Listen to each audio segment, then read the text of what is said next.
மனுஷ மனம் இருக்குல்ல, நம்ம எப்படி பழகுறோமோ அது தெரிந்தபடியெல்லாம் தான் அது இயங்கும். அதான் இன்னைக்கு நிறைவே காணும் மனம் வேண்டும் அப்படின்னு ஒரு கருத்துருவம் எடுத்திருக்கேன். ஏன் அப்படின்னா, அந்த மனம் எப்படி நம்ம பழக்கப்படுத்துறோமோ அப்படிதான் அது இயங்கும். நீங்க நல்லதையே பார்க்க பழகிட்டீங்கன்னா அது ஆட்டோமேட்டிக்கா நல்லதையே பார்க்கும். நீங்க எப்பவுமே நல்லது அல்லாதவற்றையே பார்த்துட்டு இருந்தீங்கன்னா நல்லது அல்லாதவற்றையே பார்த்துரும். அப்ப அதற்கு பழக வேண்டும். அப்ப நிறைவே காணும் மனம் வேண்டும், அதற்கு நீதான் பழக வேண்டும். நிறைவே காணும் மனம் வேண்டும், அதற்கு நீதான் பழக வேண்டும். இப்ப முற்றிலுமே உலகத்துல குற்றம் உள்ளவங்க யாருமே கிடையாது. பாலையும் தண்ணியையும் சேர்த்து ஒரு இடத்துல வச்சீங்கன்னா அன்னப்பறவை பாலை மட்டும் பருகிட்டு தண்ணியை விட்டுட்டு போயிடும். நிறைவே காணும் மனம் வேண்டுக்கு சிறந்த உதாரணமே இந்த அன்னப்பறவை தான். அது எப்படி கரெக்டா பாலை மட்டும் குடிச்சிட்டு தண்ணியை விட்டுட்டு போகுதோ, அதே மாதிரி மனித மனங்களில் உள்ள நிறைகளையும் நல்லவைகளையும் நாம் பார்க்க பழக வேண்டும். கர்ணனை பத்தி நம்ம நினைக்கும் போது அவனுடைய வள்ளல் தன்மை மட்டும்தான் ஞாபகத்துக்கு வரணும்.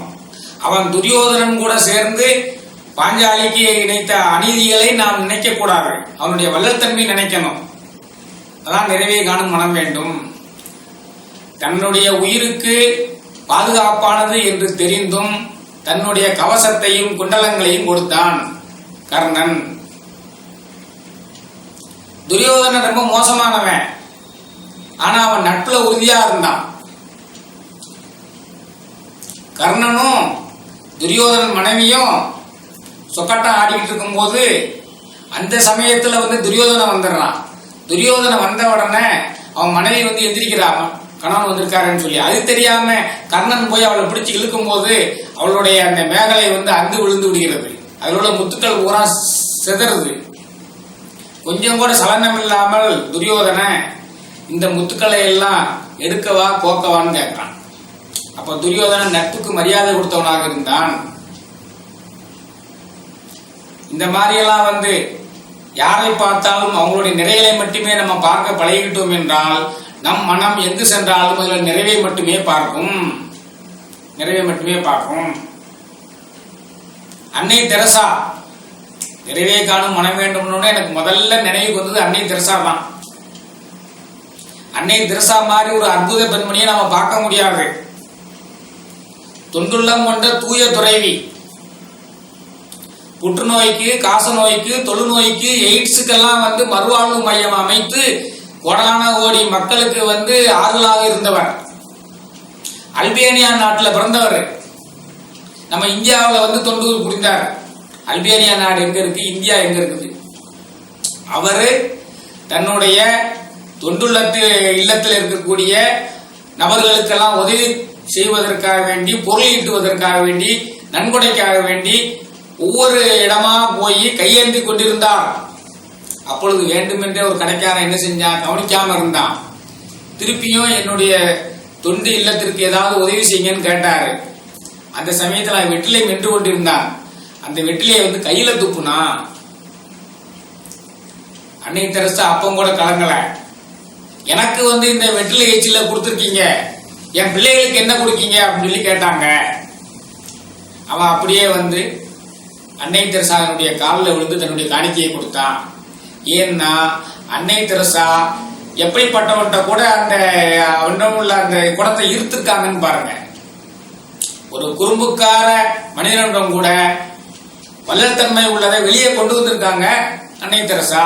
நிறைவே காணும் மனம் வேண்டும் சிறந்த உதாரணம். இப்படி நம்மளுடைய மனதை பூரா நிறைவை காணுவதற்கு பழக்கப்படுத்தி கொண்டால் அது எங்கு சென்றாலும் நிறைவைத்தான் காணும். ராவணேஸ்வரன் இருக்கானே, அவன் பெரிய சிவபக்தன். நம்ம ராவணன் சொன்னாலே அவன் சீதையை கவர்ந்து கொண்டதுதான் சொல்லும். ஆனா அவன் மிகப்பெரிய சிவபக்தனா இருக்க போயிட்டா அவ்வளவு வரங்களையும் வாங்கி அவ்வளவு வரையும் கைக்குள்ள வச்சிருக்க முடிஞ்சது. 3 உலகங்களையும் கட்டி ஆள முடிந்திருக்கிறது ராவணேஸ்வரன். அவன் இசையில் வல்லவனாக இருந்திருக்கிறான்.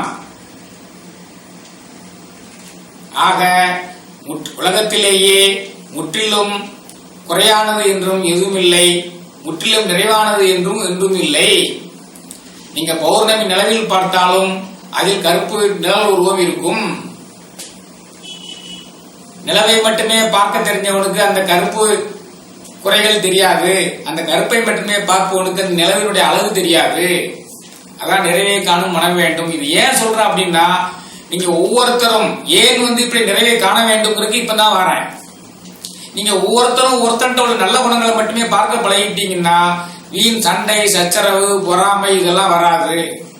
வீண் சண்டை சச்சரவு பொறாமை இதெல்லாம் வரலைன்னாலே நாடு செழிக்கும், நாடு அமைதியாகும். இதுதான் உண்மையான ஆன்மீகம். ஒவ்வொருத்தரும் பக்கத்து வீட்டுக்காரன்ட்ட உள்ள நல்ல குணங்களை மட்டும் பார்க்க போனா பக்கத்து வீட்டுக்கும் உங்க வீட்டுக்கு ஏன் சண்டை வருது?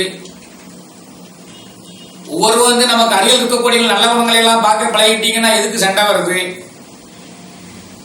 ஒவ்வொரு கிராமத்தில் உள்ளவங்களும் பக்கத்தில் உள்ள கிராமத்தில் உள்ள நிறைய மட்டும் பார்த்தீங்கன்னா ஒரு கிராமத்துக்கு ஏன் சண்டை வருது?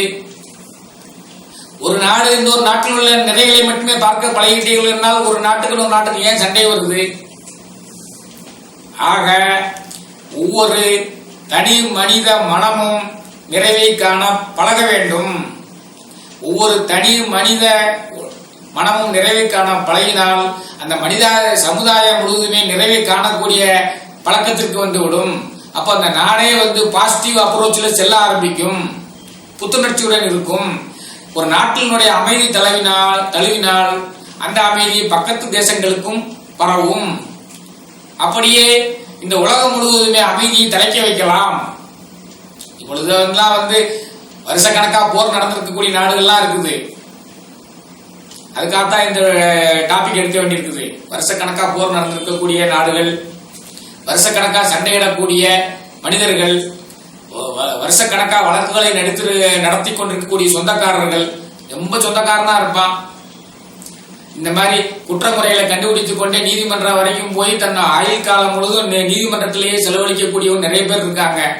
இதுக்கெல்லாம் அடிப்படை காரணம் நம்மளுடைய மனதை பக்குவப்படுத்தி பழக்கப்படுத்தி நல்லவைகளையும் ஒரு இடத்துல உள்ள நிறைவையுமே பார்க்க பழக வேண்டும். ஒரு இடத்துல ஒரு நல்லவைகளை பார்க்க பழகி கொண்டிருந்தால் நீங்கள் நல்லவர்களாகவும் நிறைவானவர்களாகவும் மாறுவீர்கள். உங்களை சுற்றி ஒரு பாசிட்டிவ் எனர்ஜி இருக்கும். உங்களை சுற்றியுள்ள பாசிட்டிவ் எனர்ஜி மற்றவர்களுக்கும் பரவும். இதுதான் அடிப்படை தத்துவம். அதான் நிறைவே காணும் மனம் வேண்டும், இறைவா நீ அதை தர வேண்டும் அப்படின்னு சொல்றாங்க. நிறைவே காணும் மனம் வேண்டும், இறைவா நீ அதை தர வேண்டும். அப்படி நிறைவையை பார்க்க பழகுங்கள், நிறைவாக வாழுங்கள் என்று இந்த உரையை நிறைவு செய்கிறேன். நன்றி, வணக்கம்.